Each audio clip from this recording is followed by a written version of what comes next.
Hey everybody, what's up? What's going on? Welcome back to True Ambition Fitness. So it's been a while since I've been here making a video.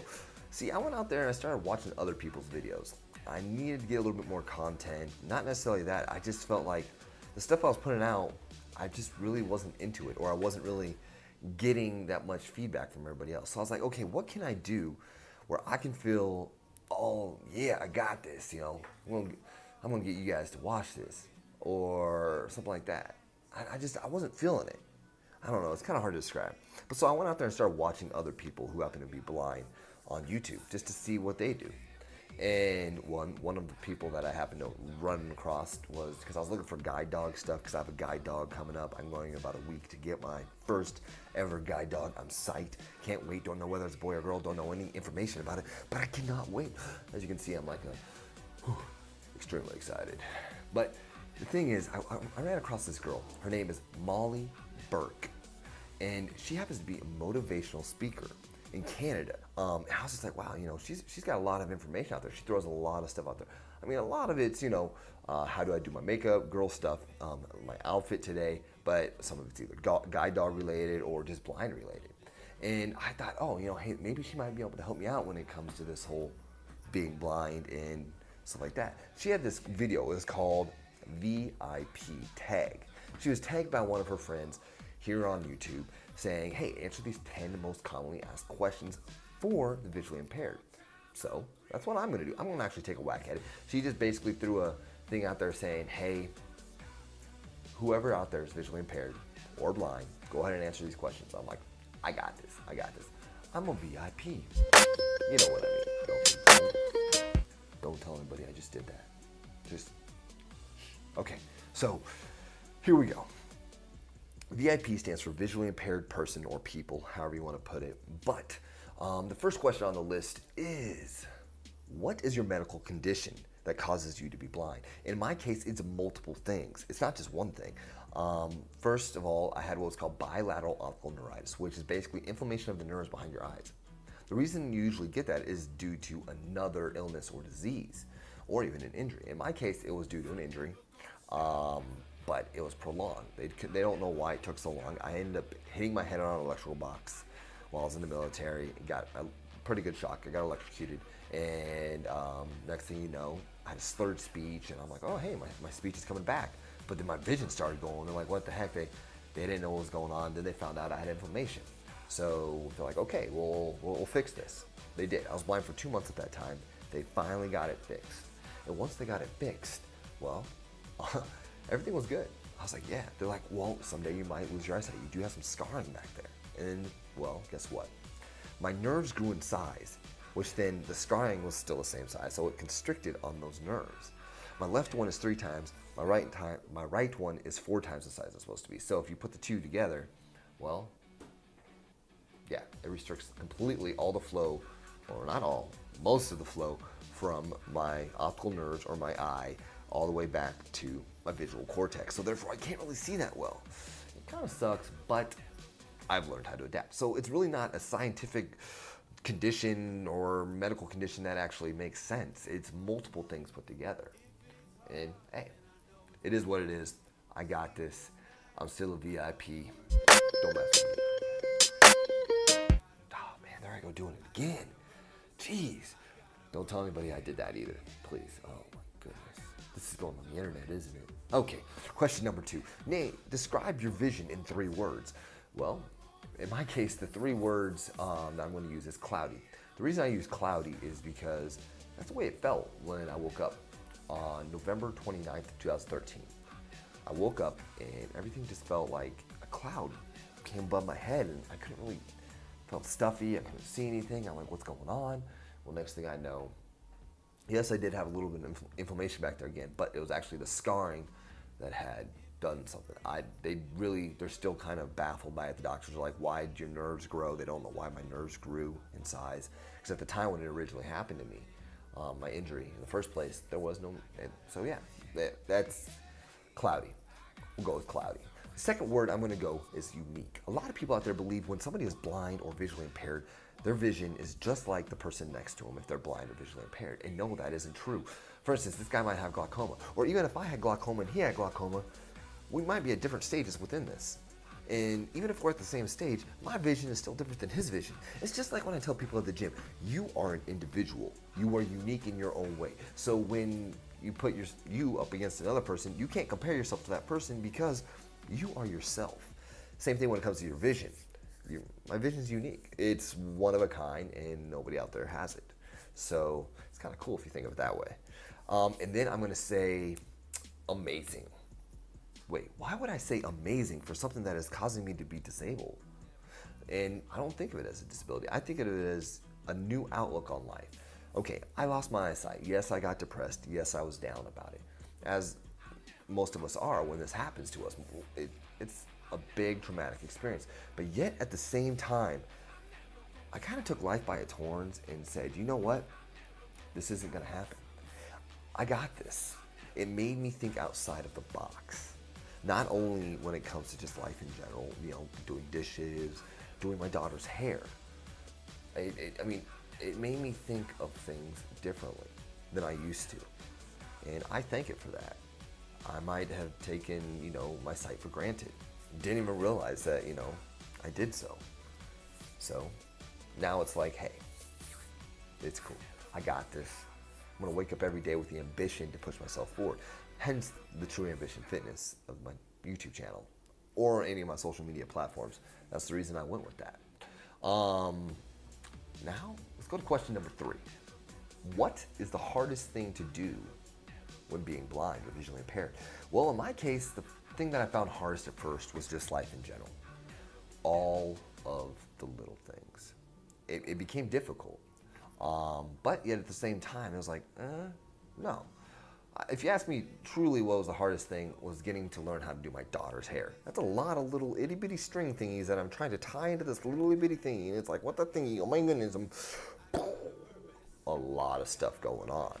But then I kind of took that little mindset that I just said from before and looked outside the box.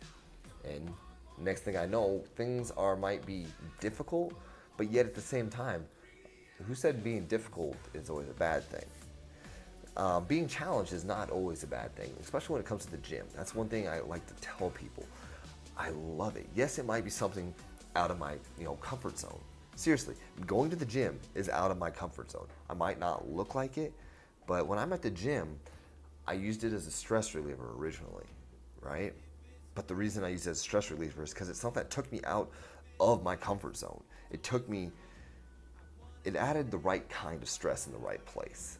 So that's the biggest thing. It was the little things. Even if it was going to the gym, taking care of my kids, all those things. They're hard to do, but once you get that mindset of looking outside the box, looking down on your world and imagining it from above, it's kind of a good way to look at life, just in general.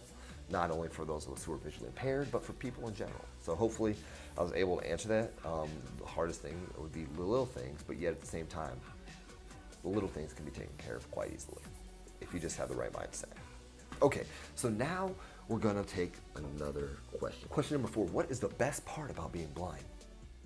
I do not judge people. It's actually the same as Molly Burke's. That's what she said. She doesn't have to judge people. In my case, I was in the Army, right? I was in the United States Army, and I wasn't like high ranking, but as you move up higher, you get this mindset. When you become in a leadership position, you gotta look at people and you gotta assess them. Basically you're judging them. You're looking at their uniform, their hair, their facial hair, the way that their demeanor is, the way that they are carrying themselves. I'm looking at all that with my eyes. And then, well, now that I lost that, I still have those moments of times I'm kind of listening to somebody's voice and trying to, make out what kind of mood they're in and stuff, but I don't judge. I don't jump on it to automatic conclusions just because I can see, they're having a bad day or something, or this person looks jacked up, or what is going on with his or her face. See, that's one good thing. I don't have to look at somebody's outside appearance and make a judgment. Now I've got the hang of it to the point where it's like, okay, hey, I'm going to get to know you. I'm going to get to find out who you are as a person, and hopefully I can make my decision then. So the best thing I would say is I don't have to jump to conclusions anymore. And I say that different than maybe some other people might. Some people might say, I don't judge. I can't judge. Or in my cases, I don't have to do it anymore. I take it as a burden off my chest. It's really nice to have the fact that I don't think of this whole disability thing of me being blind as, well, for one thing, I don't think of it as a disability. I just think of it as I have to look, go about things differently. But I don't think of it as a burden. I just gotta, think of it as kind of a tool that I've been able to use in my life. Question number 5. Question number 5 is, what is the most asked question that I get? And I'm actually gonna say that's 2. One is, how do I do the gym? How do I compete in bodybuilding being a blind individual? Well, I just have to spend a lot more time there and go about things differently. Just look outside the box, as I always say. And then there is, how do I trim my beard and shave my head? Well, I do have a video on here if you guys want to check that out. But it's simple. Just like a lot of people do, they shave their head in the shower anyways. So, I just don't have to look at myself to do so. It's all by touch. Everything's tactual. It's just, those are the most frequently asked questions that I have asked to me is, 1, how do I compete in bodybuilding? And then also, how do I trim my beard and shave my head? Okay, question number 6. Question number 6 is, do you use a cane or do you use a guide dog, or neither? In my case, I use a cane, but I do get my guide dog in like 3 to 5 days, somewhere in there. I don't know when I put this video out, but yeah. So this week I am going to go get my first ever guide dog. So I'll be using a guide dog, but I still use a cane. I'll still use a cane at the gym to get around because there's a lot going on at the gym and my guide dog might not be able to adapt to all the loud noises and all that. We'll see how that goes, but that's my situation. Everybody's situation is different when it comes to being blind, when it comes to either having a cane or a guide dog. So hopefully I was able to answer that. Question number 7. Question number 7 is, what piece of advice do you have for somebody who is either losing their eyesight, has lost their eyesight, or something like that? This is the moment in time where you're gonna have to literally look outside the box. But the biggest thing, the word that I have for you is patience. This is a moment in time where you are gonna have to have the ambition to push yourself forward. You're gonna have the ability to bounce back because you are gonna fall on your face. You're going to have that moment in time where you personally are gonna trip over something and fall literally on your face. Being blind is not the easiest thing in the world, trust me. But once you start finding that way for you personally to look outside the box, look at your world from above and assess it and kind of just take it for the moments that it is. Take it step by step, day by day, and then you'll slowly learn how to adapt. You gotta stay ambitious through the whole thing. Having that true ambition, that drive to keep pushing forward. Yes, you're gonna feel, there are gonna be times where you're extremely depressed, times that you're gonna feel down. This is a moment in time where you personally got to assess your life. You are going to have troubling times, but that's okay. Find a support channel. Find someone or something to help you. In my case, I had the someone's there. My wife and my kids were there to assist me. My mother was there to help me too. But the problem was I wasn't willing to take that help right away. So I had to find a stress reliever before I blew up. So in my case, I started working out. I did it safely. I found somebody to help me. But you're gonna have to find a way for you to personally deal with this, okay? Hopefully that was able to help with that too. Question number 8. Question number 8 is, what kind of advice would you give to somebody who is trying to interact with a visually impaired or blind person? Well, don't assume that we automatically need your help. If you're interacting with us, if you're talking to us, that's cool. There are people who kind of avoid us because, one, they're trying to be nice. That's understandable. Like when we're coming right towards you and we can tell when you veer out of our way. For instance, like that cane, sometimes you feel like Moses and it's the staff and you're part of the Red Sea type of thing, right? But there are moments in time where people avoid us just because they don't know how to react or interact with us. The biggest thing, don't automatically assume that we need the help. I mean, if we look completely lost, yeah, then that's the moment in time where you might want to come up and be hey, let me help you out. Let me see if you need anything. Just ask first. Don't automatically grab. For instance, I do have somebody at the VA. When I go to the VA, I go there constantly. I'm going to say at least once a month, sometimes 2 to 4 times a month, depending on how many appointments I have. And during that time, there's always this volunteer there. She always comes up and grabs me and tries to maneuver me places. I finally got to the point where I'm just like, ma'am, you know what? I do this every month or every week. I think I can do this, you know. But she automatically wanted to take the reins and help me and push me around. And it's like, for one thing, I'm at least 100 pounds more than her, at least. And I'm just like, wow, ma'am, you really, I understand you want to help. And for one thing, it's her job. She's a volunteer there. But at the same time, it's like, hey, if I look like I'm lost, then that's the moment in time to, you know, go ahead and assist me. But if I'm not, if I look like I'm doing just fine, that's the moment in time. Hey, if you want to say hi, that's great. If you want to have a chit chat, that's cool too. No, seriously, I love talking. So if you want to talk to me, I'm willing to talk. I do that a lot. Yeah, okay. But no, seriously, I mean, if you want to help, help. But first ask. That's all I'm asking. Okay, now question number 9. Question number 9 is, what got me into YouTube? Well, the big thing is, I wanted to get my story out there. I wanted people to know kind of the story behind me. Yeah, I started doing the fitness thing and all that, but I'd only competed in one competition before I made my YouTube channel.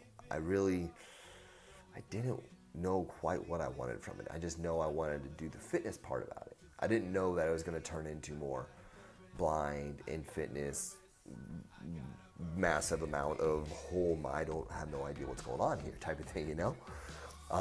But I actually did it so I could tell people out there, hey, what ambition means to me.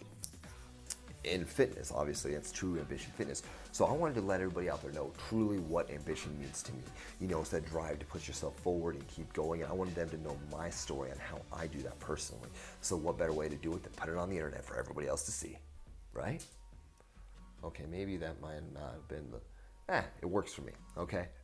That's the biggest reason. I made the YouTube channel so I can help others. That's one reason I'm going to be a personal trainer. I want to help others.